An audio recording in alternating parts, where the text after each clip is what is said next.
before. Tim and I both greatly appreciate you and thank you, Wendy, and also you, Bennett, for your love and support. No, I'm not Wendy, but I am still the baby of the family. Mom, the first word that has always come to my mind when I've wanted to describe Mom is selfless. She truly was concerned more with the needs and wishes of others than with her own. Mom exemplified a servant's heart, always jumping to serve everyone around her, and always with a smile and never, never complaining. Mom was one of those people who gave of herself with absolutely no consideration or expectation of what others might do for her in return. Because as selfless as she was also that humble. She just gave and shared generously of herself and always with a joyful heart. And you will hear many examples of that today. Mom had a deep faith in our Lord Jesus Christ, and you could see her living out her faith in her many gifts and virtues.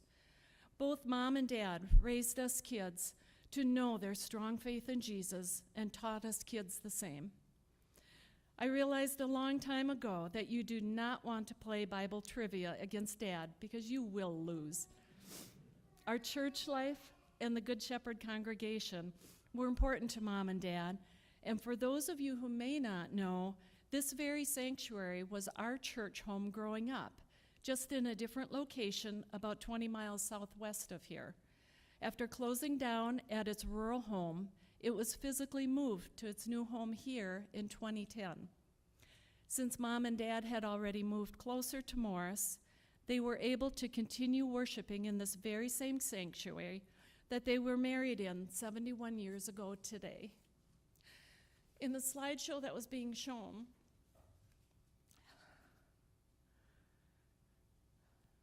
I saw a picture of Mom and Dad walking down the aisle on their wedding. It was pretty sweet.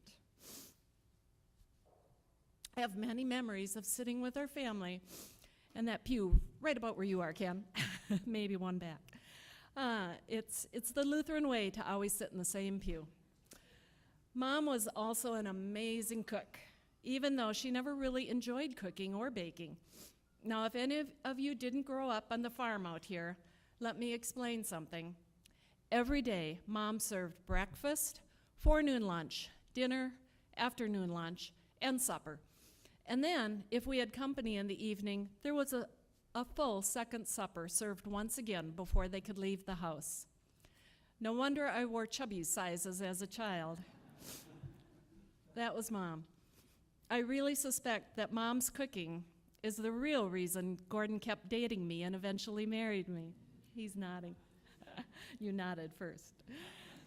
Mom took great pleasure in serving these meals and seeing people enjoy them. She never wanted to not have enough food to serve people as much as they could possibly eat, and then plenty after that for leftovers to send home with us kids.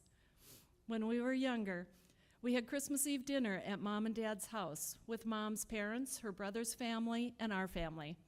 One year, as all the others were seated at the table, Mom was in the kitchen filling up the bowls and platters with the food, and Wendy and I were carrying the dishes loaded with food to the dining room table. Well, Wendy and I collided and dropped a full heaping bowl of mashed potatoes all over the floor. And you guessed it, even after throwing away one heaping bowl of potatoes, there were still plenty of potatoes left for all to enjoy. That was Mom. That reminds me to invite all of you to join us for lunch that will follow the service. And Mom, don't you worry, we made sure there'll be enough food for all. So I'll ask our family, can't you just hear Mom asking if you would like some more, fill in the blank, some more food, a chair, a cookie, a blanket, anything. And then when you declined, it was always followed up with, are you sure? Usually as she was already handing the item in question to you. Many moons ago, when Tim ran the Twin Cities Marathon, Mom and Dad came to the cities to cheer him on, and of course, Mom brought food. That time, she had made homemade donuts, another delectable treat she used to make. Well, Dad, Mom, and I had planned out the areas where we would be able to stop and watch for Tim running by. And I really can't remember now if we just joked about it or if she really did offer Tim a donut as he ran by, followed by, "Are you sure?" That was Mom. Mom always wanted to help others. Several years back, about a week after one of Mom's hospital stays, Wendy was at Mom and Dad's house helping them since Mom had just gotten out of the hospital. So in true Mom spirit, seeing Wendy working at her house, Mom offered to go over and clean at Wendy's house. When each of our 3 children were born, Mom would come stay with us for a couple weeks to help us out.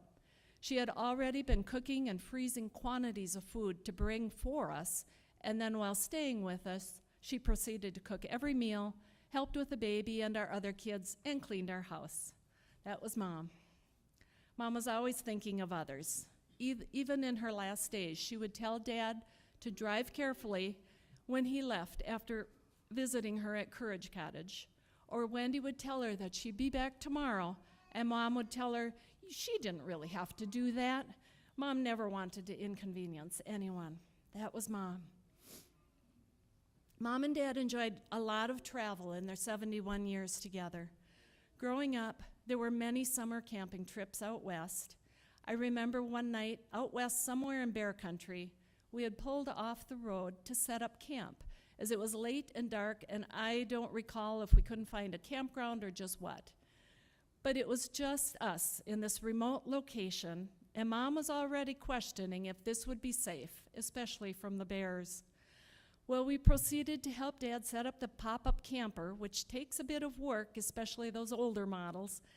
And then just as Dad gets the camper all set up, Mom said she heard a bear. And I'm not sure, it's possible Dad also heard something, but more likely he just knew Mom, and therefore he, would not sleep a wink that night if we stayed. So he proceeded to take down the camper, and off we went. A lot of Mom and Dad's travels were with other friends.